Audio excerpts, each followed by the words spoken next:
ಓಂ ಶಾಂತಿ. ನೀವು ತಮ್ಮ ಯೋಗ ಬಲದಿಂದಲೇ ವಿಕರ್ಮ ವಿನಾಶ ಮಾಡಿಕೊಂಡು ಪಾವನ ಪ್ರಪಂಚವನ್ನಾಗಿ ಮಾಡಬೇಕಾಗಿದೆ. ಇದೇ ನಿಮ್ಮ ಸೇವೆಯಾಗಿದೆ. ದೇವಿ ದೇವತಾ ಧರ್ಮವೇ ಬಹಳ ಸುಖ ನೀಡುವುದಾಗಿದೆ. ಅಲ್ಲಿ ದುಃಖದ ಹೆಸರು ಗುರುತು ಇರುವುದಿಲ್ಲ. ನೀವು ಮಕ್ಕಳು 3/4 ಸುಖವನ್ನು ಪಡೆಯುತ್ತೀರಿ.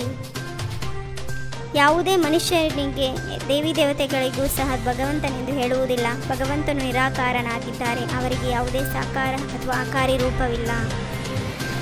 ಪಂಚತತ್ವಗಳಿಂದಲೇ ಮನುಷ್ಯನ ಶರೀರವು ಮಾಡಲ್ಪಟ್ಟಿದೆ. ಇದಕ್ಕೆ ಮಣ್ಣಿನ ಗೊಂಬೆ ಎಂದು ಹೇಳುತ್ತಾರೆ.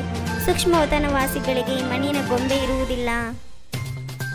ಯೋಗ ಬಲದಿಂದಲೇ ನಿಮ್ಮ ವಿಕರ್ಮಗಳು ವಿನಾಶವಾಗುತ್ತವೆ. ನೀವು ಪವಿತ್ರರಾಗಿ ಬಿಟ್ಟಿದ್ದೀರಿ. ಪವಿತ್ರ ಪ್ರಪಂಚವನ್ನು ತಂದೆಯು ಸ್ಥಾಪನೆ ಮಾಡುತ್ತಾರೆ. ಪತಿತ ಪ್ರಪಂಚವನ್ನು ರಾವಣನು ಸ್ಥಾಪನೆ ಮಾಡುತ್ತಾರೆ. ಯಾರಾದರೂ ಬಹಳ ದುಃಖವನ್ನು ಕೊಟ್ಟಾಗ ಅವರ ಪ್ರತಿಮೆಯನ್ನು ಮಾಡಿ ಸುಡುತ್ತಾರೆ.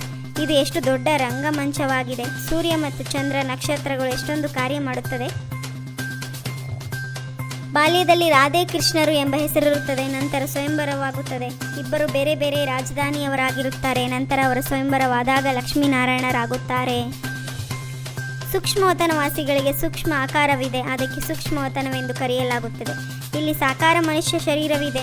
ಆ ಕಾರಣ ಇದಕ್ಕೆ ಸ್ಥೂಲವತನವೆಂದು ಹೇಳಲಾಗುತ್ತದೆ. ಮನುಷ್ಯರ ಶಿವಾಲಯ ಹಾಗೂ ವೇಶ್ಯಾಲಯದಲ್ಲಿರಲು ಯೋಗ್ಯರಾಗಿರುತ್ತಾರೆ. ಸತ್ಯುಗಕ್ಕೆ ಶಿವಾಲಯವೆಂದು ಹೇಳಲಾಗುತ್ತದೆ. ಸತ್ಯುಗವು ಇಲ್ಲಿಯೇ ಆಗುತ್ತದೆ. ತಂದೆಯು ಜ್ಞಾನಪೂರ್ಣನಾಗಿದ್ದಾರೆ. ಅಂದರೆ ಅವರು ಎಲ್ಲ ಹೃದಯವನ್ನು ಹೊಕ್ಕು ನೋಡುವರು ಎಂದಲ್ಲ. ಸಂಗಮಯುಗದಲ್ಲಿಯೇ ತಂದೆಯು ಬಂದು ರಾಜಯೋಗವನ್ನು ಕಲಿಸುತ್ತಾರೆ. ನಿರ್ವಿಕಾರಿಗಳಿಗೂ ಸತ್ಯುಗದಲ್ಲಿಯೇ ಇರುತ್ತಾರೆ. ವಿಕಾರದಲ್ಲಿ ಯಾರು ಹೋಗುವುದಿಲ್ಲವೋ ಅವರಿಗೆ ನಿರ್ವಿಕಾರಿಗಳೆಂದು ಹೇಳುತ್ತಾರೆಂದಲ್ಲ. ಶರೀರವಂತೂ ವಿಕಾರದಿಂದಲೇ ಜನ್ಮ ಪಡೆದಿದೆ ಅಲ್ಲವೇ. ಸತ್ಯುಗದಲ್ಲಿ ಪವಿತ್ರತೆ ಇತ್ತು. ಆಗ ಸುಖ ಶಾಂತಿ ಇತ್ತು. ಸತ್ಯುಗದಲ್ಲಿ ಈ ಲಕ್ಷ್ಮೀನಾರಾಯಣ ರಾಜ್ಯವಿರುತ್ತದೆ ಅಲ್ಲವೇ. ಅಲ್ಲಿ ಪಂಚವಿಕಾರಗಳಿರುವುದಿಲ್ಲ. ಅದನ್ನು ಭಗವಂತನು ಸ್ಥಾಪನೆ ಮಾಡುತ್ತಾರೆ. ಈ ಹಳೆಯ ಪ್ರಪಂಚವೇ ಈಗ ಸಮಾಪ್ತಿಯಾಗಲಿದೆ. ಈ ಮಹಾಭಾರತ ಯುದ್ಧದಲ್ಲಿ ಎಲ್ಲರೂ ವಿನಾಶವಾಗುತ್ತಾರೆ. ಈ ದುಃಖಧಾಮವನ್ನು ನೋಡುತ್ತಿದ್ದರೂ ಮರೆತು ಹೋಗಿ. ಕೇವಲ ನಾವೀಗ ಶಾಂತಿಧಾಮಕ್ಕೆ ಹೋಗಬೇಕಾಗಿದೆ. ನಿಮಗೆ ಇದು ಪದೇ ಪದೇ ಬುದ್ಧಿಯಲ್ಲಿರಬೇಕು. ನಾವು 84 ಜನ್ಮಗಳ ಚಕ್ರವನ್ನು ಹೇಗೆ ಸುತ್ತಿದ್ದೇವೆ ಎಂದು. ನಾನು ಆತ್ಮನಾಗಿದ್ದೇನೆಂದು ಆತ್ಮಕ್ಕೆ ಈಗ ಸ್ಮೃತಿ ಬಂದಿದೆ. ರಾಜ್ಯಸ್ಥಾಪನೆ ಮಾಡಲು ಈಶ್ವರನು ಇಲ್ಲಿಗೆ ಬಂದಿದ್ದಾರೆ. ಈಶ್ವರನಂತೂ ರಾಜ್ಯ ಮಾಡುವುದಿಲ್ಲ.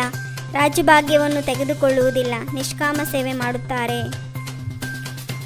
ಶಿವರಾತ್ರಿಯನ್ನು ಆಚರಿಸಲಾಗುತ್ತದೆ. ಆದರೆ ಮನುಷ್ಯರು ಗೀತೆಯಲ್ಲಿ ಶಿವತಂದೆಯ ಬದಲು ಕೃಷ್ಣನ ಹೆಸರನ್ನು ಹಾಕಿಬಿಟ್ಟಿದ್ದಾರೆ. ಇದು ಮೊಟ್ಟ ಮೊದಲನೇ ಅತಿ ದೊಡ್ಡ ತಪ್ಪಾಗಿದೆ. ಅಕಾಲ ಮೂರ್ತಿ ಅಯೋ ನಿಜ ಅವಿನಾಶಿ ಮಹಿಮೆಯನ್ನು ಕೃಷ್ಣನಿಗೆ ಮಾಡಲು ಸಾಧ್ಯವಿಲ್ಲ. ಕೃಷ್ಣನು ಪುನರ್ಜನ್ಮದಲ್ಲಿ ಬರುತ್ತಾನೆ.